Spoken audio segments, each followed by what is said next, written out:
이렇게 보실 말씀은 욥기 30장입니다. 욥기 30장 16절로 31절 끝절까지 말씀입니다.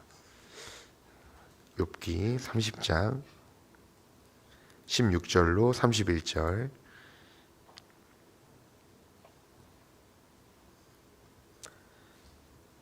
다 함께 16절로 31절까지 한 목소리로 읽도록 하겠습니다.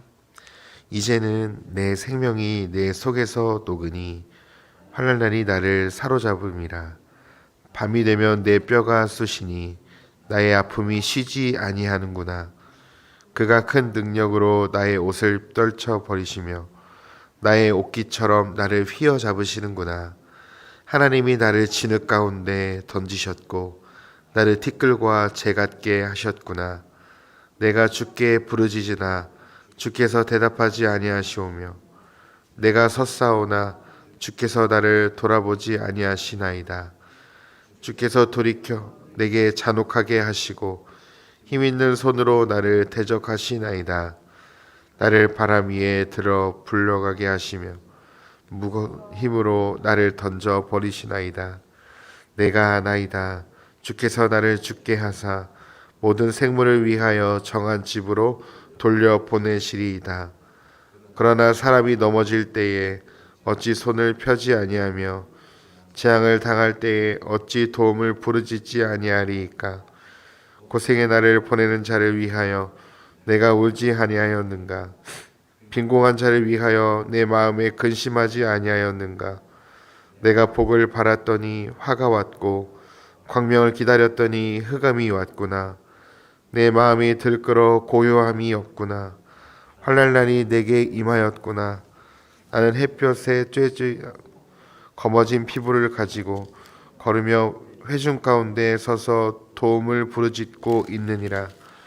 나는 이리의 형제요 타주의 버시로구나. 나를 덮고 있는 피부는 검어졌고 내 뼈는 열기로 말미암아 탔구나. 내 수금은 통곡이 되었고 내 피는 애곡이 되었구나. 네,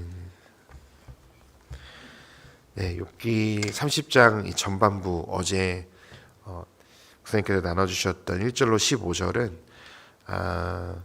외부 사람들이 자신을 어떻게 끔찍하게 말로써 공격했는지 대해서 내용이 있었습니다. 외부 사람들은 고난을 당한 자신에게 조롱했고 멸시했고 천박하게 여겼던 자신의 사람들로부터 철저하게 버림받은 그런 상황에 있음을 이야기했고요. 오늘 말씀 읽었던 오늘 본문 후반부는 사람들의 공격하는 그런 시선에서 그 시선을 자신의 내면의 상태로 돌려서 자신의 상태를 묘사하고 있습니다. 그러면서 깊은 고통과 현재에 있거나 과거에 있었던 경험에 있는 사람들의 가슴을 절절히 울리고 있습니다. 지금 내면의 고통 가운데 특별히 하나님께서 자신을 버리신 이 상황, 부재하신 이 상황, 하나님께 내팽겨진 이 상황이 얼마나 처절하고 얼마나 고통스러운지를 욥은 이야기하고 있습니다. 그래서 오늘 간략하게 단락을 말씀드리면 16절부터 19절은 욥의 애가 첫 번째 처절한 고통에 대한 호소가 16절로 19절에 나오고 있고요. 그리고 20절과 26절까지 20절에서 26절까지 하나님을 향한 욥의 질문이 또 시작되고요. 그리고 27절로 끝절 31절까지는 욥의 애가 두 번째 처절한 고통에 대한 호소가 나오고 있습니다. 오늘 말씀 16절에 보면은 이제 이렇게 자신의 내면의 상태의 아픔을 이렇게 얘기합니다. 내 생명이 내 속에서 녹으니 환난 날에 나를 사로잡음이라. 욥의 고통의 척도는 16절에서 고백하는 것처럼 생명이 녹아버릴 정도의 고통이었습니다. 밤이 되면 온 몸이 쑤셔서 잠을 청할 수 없었습니다. 아픔이 끊이지 않고 쉬지 않았습니다. 누가 욥을 이렇게까지 만들었을까요? 지금 욥의 대적은 비열한 외인들만이 아니었습니다. 그들의 공격과 조롱과 그들의 아픈 말을 허락하신 하나님이 계심을 욥은 고백합니다. 하나님께서 직접 자신을 진흙 가운데 던지셨고 티끌과 재같이 타버린 상태로 아무런 희망이 없는 상태로 놓으셨다고 고백합니다. 그래서 욥은 악인들이 하는 모든 일이 마치 하나님께서 뒤에서 하시는 것만으로 생각했습니다. 그 타고 남은 재를, 온몸이 타버린 그 재를 먹는 정도가 아니라 자기 자신이 직접 잿더미가 되어버린 그런 처참한 상황이 욥의 상황이었습니다. 자신에게 이런 고통을 허락하신 분은 하나님이신 것을 욥은 인정합니다.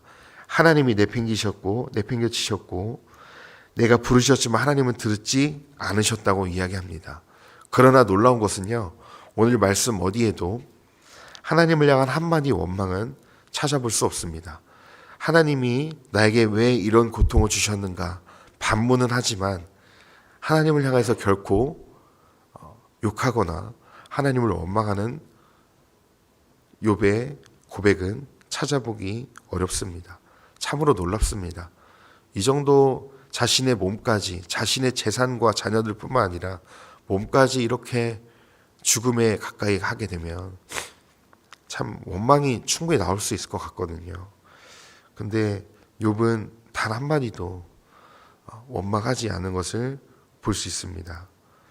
욥은 그러나 계속 하나님께 원망하지 않고 하나님을 향하여 부르짖습니다. 하나님께 손을 내밉니다. 그런데 하나님은 계속 욥을 외면하고 계십니다. 부르짖으면 들어주셨고 사랑과 자비의 손으로 자기를 구원해 주실 줄 알았습니다. 예전에 하나님이 그런 분이었기 때문에 그렇죠. 욥 자신이 궁핍한 자들과 함께 울고 고아와 과부의 곤경을 보고 그냥 지나치지 않았기 때문에 하나님께서 그렇게 자신을 구원하실 줄 알았습니다.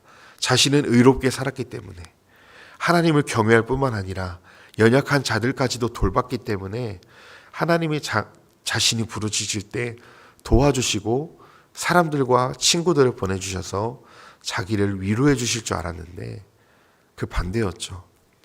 그 친구들은 자신의 죄를 찾고 지적하기에 바빴고 공감하기는커녕 오히려 논리적으로 욥이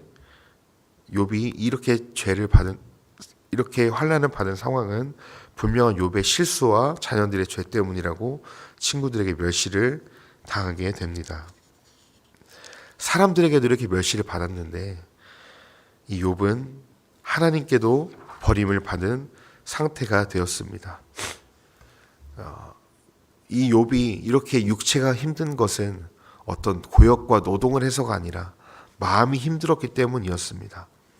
뼈가 쑤시는 고통과 밤에도 그 고통들로 인해 마음과 육체의 고통으로 인해 잠을 잘 수 없고 눈을 뜨고 보내는 낮에는 하나님께 대한 서운함과 마음이 들끓기도 했을 것입니다. 입으로는 원망하지 않았지만 그 마음에는 하나님에 대한 왜 서운함이 조금도 없었겠습니까?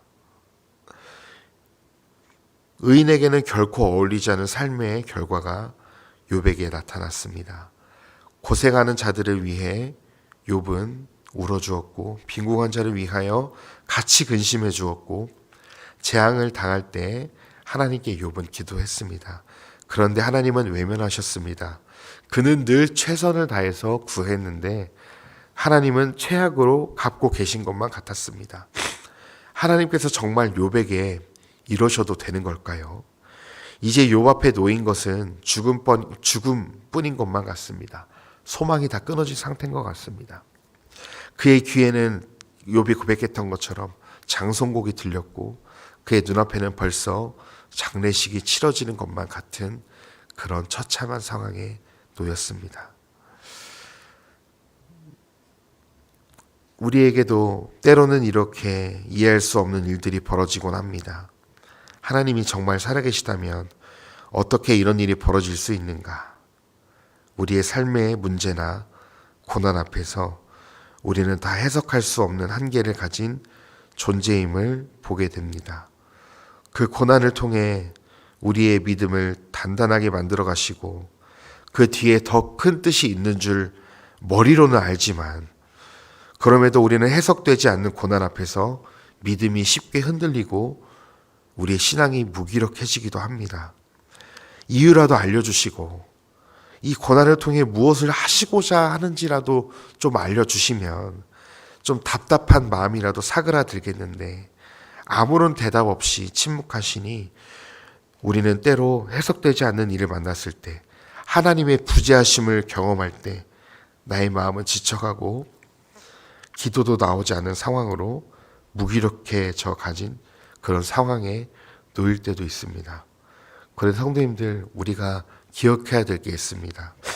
이런 이유를 알 수 없는 의인의 극심한 고난, 이 고난은 어디에서 절절하게 드러났을까요?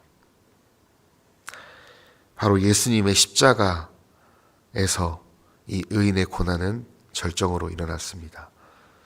예수님, 이 욥의 이유를 알 수 없는 의인의 고난, 하나님도 사랑했고 이웃도 사랑했지만 욥은 처절하게 고난을 당했던 이 욥의 고난은 바로 예수 그리스도의 까닭없는 십자가 고난을 예표하고 있습니다. 예수님은 누구보다 의인이셨고 하나님의 말씀대로 온전히 이 땅에서 사신 분이십니다. 하나님을 사랑할 뿐만 아니라 이웃을 온전히 사랑하셨죠. 연약하고 고아와 과부와 병든 자들을 긍휼히 여겨주셔서 하나님의 아들로서 그들을 용납하셨고 치료해 주셨습니다. 그런 주님이 받아야 될 상급은 이 땅에서 가장 큰 재물과 왕관이어야 하지만 예수님께서 공생의 3년을 마치시고 받으신 것은 수많은 사람들의 조롱과 군인들의 침뱉음과 가시면류관과 십자가의 극심한 고통이었습니다.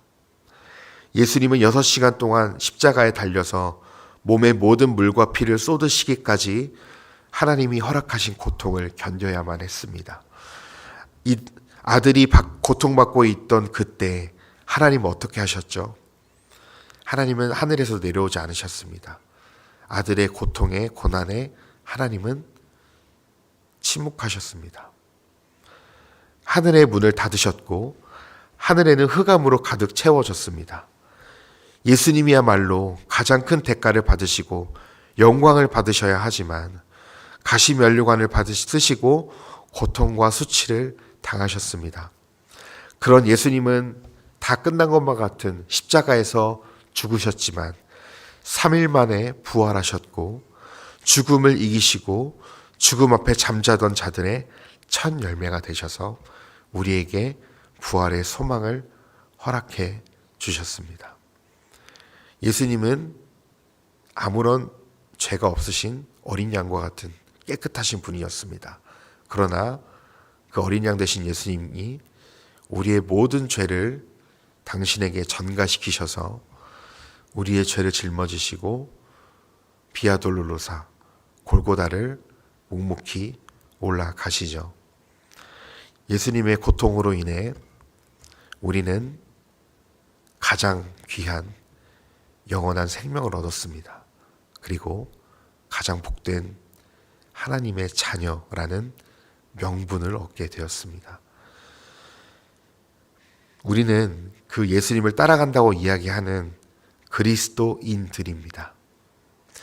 그리스도인의 가장 큰 사명은 무엇일까요? 그리스도인의 가장 큰 사명은 그 말 그대로 예수님께서 걸어가신 그 길로 걸어가는 사람들일 것입니다. 예수님께서 가셨던 그 길은 좁고 협착해서 누구도 걸어가려고 하지 않을 것이라고 주님은 말씀하셨습니다. 그 길은 누구도 환영해 주지 않는, 누구도 알아주지 않는, 박수갈채를 쳐주지 않는 외롭고 험한 길이 우리 주님이 걸어가셨던 십자가의 길이었습니다.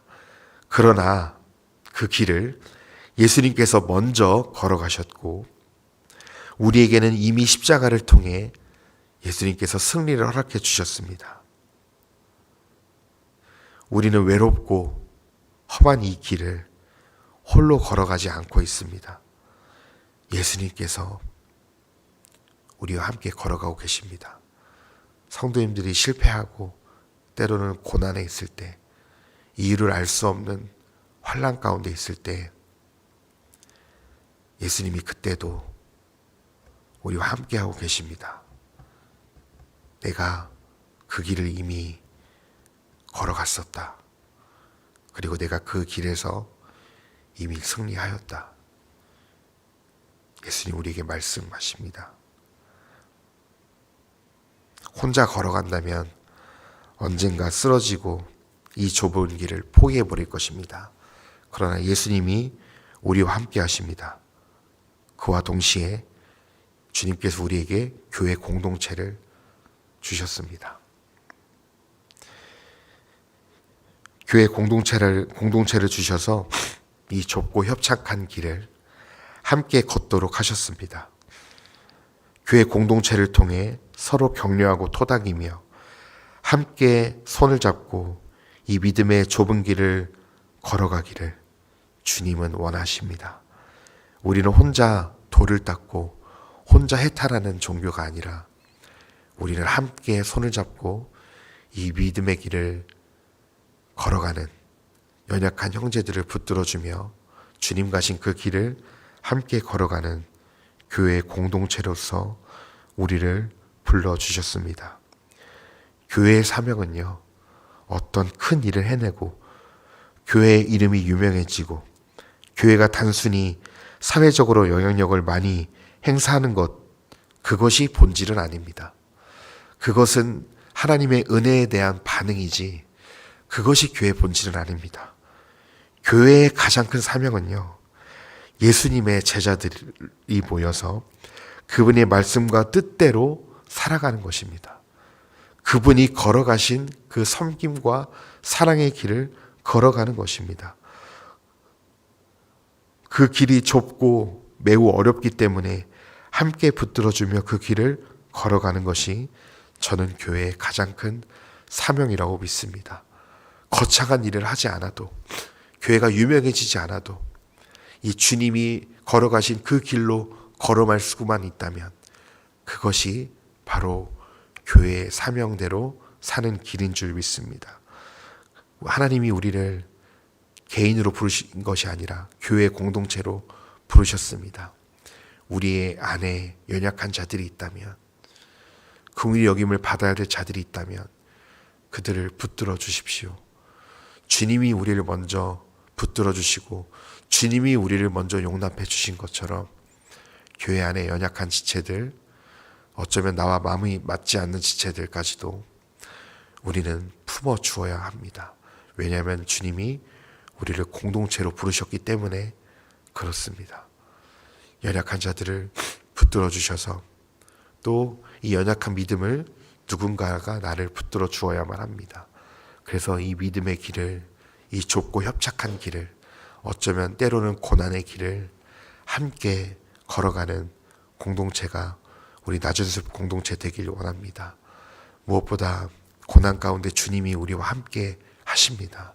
주님이 우리의 기도를 듣고 계시고 주님이 우리의 믿음이 넘어지지 않도록 하느님 보좌 우편에서 지금도 우리를 위해 간구하고 계십니다.